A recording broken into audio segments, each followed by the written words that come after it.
I don't think anyone really knows what is, or we do, but I think we might look at it differently as what's the most common cause worldwide for premature deaths in this world.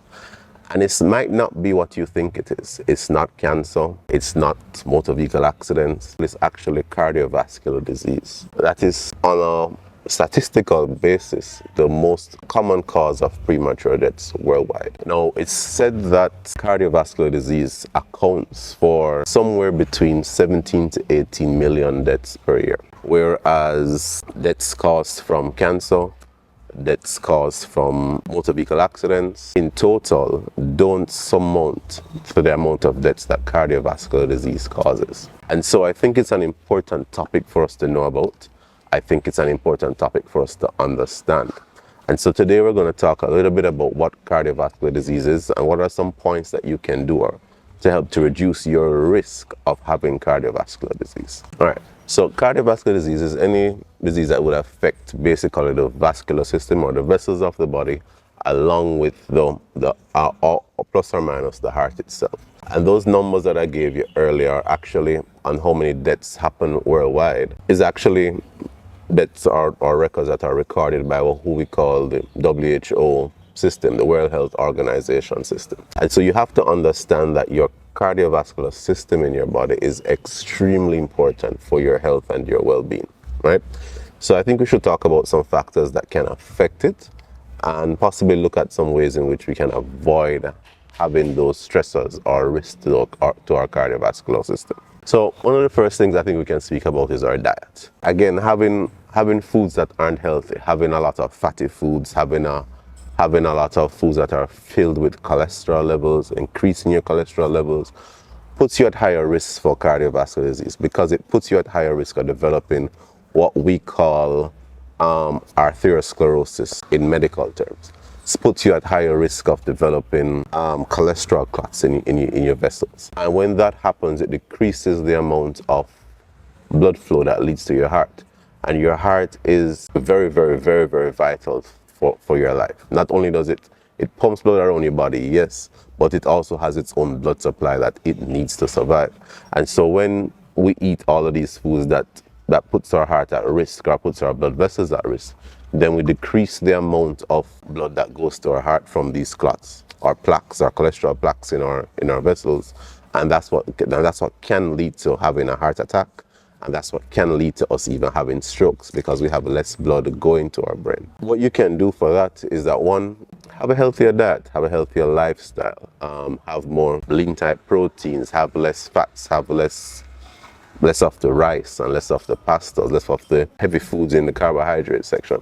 Moderation is good. The other thing to look at is diet and exercise. Now, diet and exercise is extremely important, and it's one of the disciplines that I myself is trying very hard, especially for this year, to improve on. So 30 minutes of exercise a day goes a long way. 150 minutes exercise a week is extremely good. And if you can do more, that's even better. And everything in moderation, as we have always said. But exercise helps. Exercise helps to cut down the fat, to build the muscle, to help with the circulation and the pumping and the oxygenation that goes through your body. Exercise is very good to help to decrease your risk of cardiovascular disease, and I can't stress that much, not only as a medical doctor, but also just as a human. It's vital. It's good to walk around. It's good to exercise. It's good to get your blood flowing. Exercise is really, really essential in having a better lifestyle and having a healthier lifestyle. Now, I'm not saying that you're to go out there and lift up 60 odd pounds per day, and if you don't do it, you're not doing anything. I'm just saying that just simple jogging, simply doing some cycling, get a bunch of friends and go and do some cycling in the mornings or in the evenings, or go on a walk or go on for 30-minute walks, go on a hike every now and again. Exercise, I'm just saying, is good for your overall health. One of the big ones that they speak about as well that increases your risk for cardiovascular disease is smoking and drinking. Now, smoking, especially cigarette smoking, and so has a lot of nicotine in there. And the cigarette smoking increases the risk of the clot formations, the cholesterol formations. It also increases your blood pressure. And if you become hypertensive, especially if it's not controlled, too high of a blood pressure can affect your heart.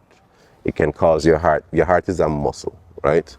And as the muscle pumps and continues to pump or gets increased pressure from the blood on that muscle, over time that muscle can actually become enlarged, or hypertrophed is what we call it.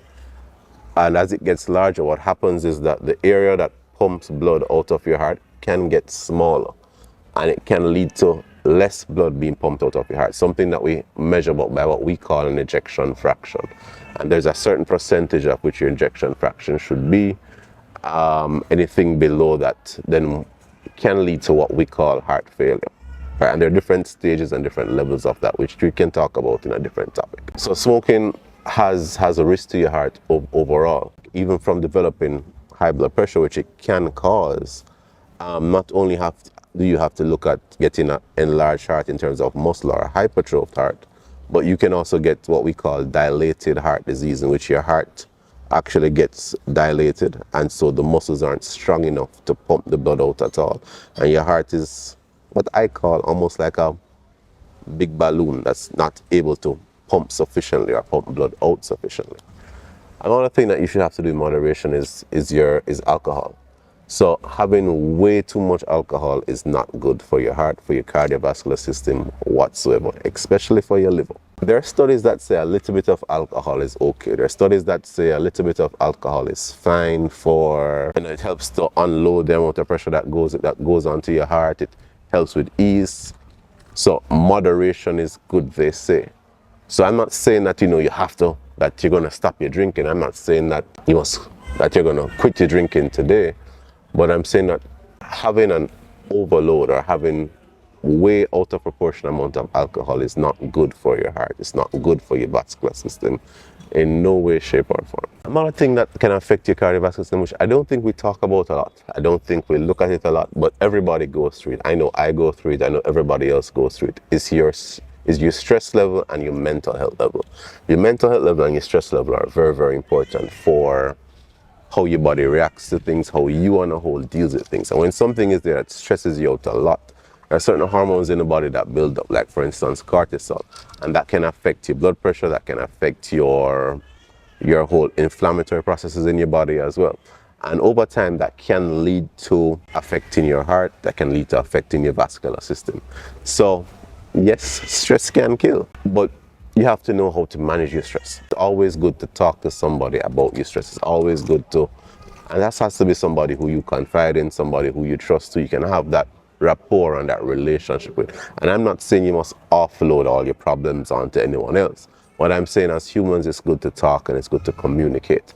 And it's very good to manage your stress as best as possible to decrease the amount of stress that you have going through, and to make your mental health better is always a great thing to do, and I can't stress that enough for anyone. What I would say you have to do as well, managing cardiovascular, is also, especially from a young adult or growing up, is do regular checkups. Check your blood pressure every now and again, check your sugar levels every now and again, go to the doctor and get a proper checkup every now and again. Ensure that you do, like as you get older, do what we call an executive blood profile, which looks at a whole bunch of different blood levels in your body to make sure everything is okay. Just to do an overall check on yourself every now and again to make sure that you're okay. Also, if it is that your family has a risk of certain cardiovascular diseases, and you would know based on your family, especially if it's your immediate family, like your mother, your father, for example, then it's good to do checks earlier than later, because there's also the risk that you can also be affected by it as well. And so it's always good to get a checkup and to make sure that you yourself are okay as well. So thank you guys for listening to me today on cardiovascular disease. I look forward to doing more videos for you, and have a great day.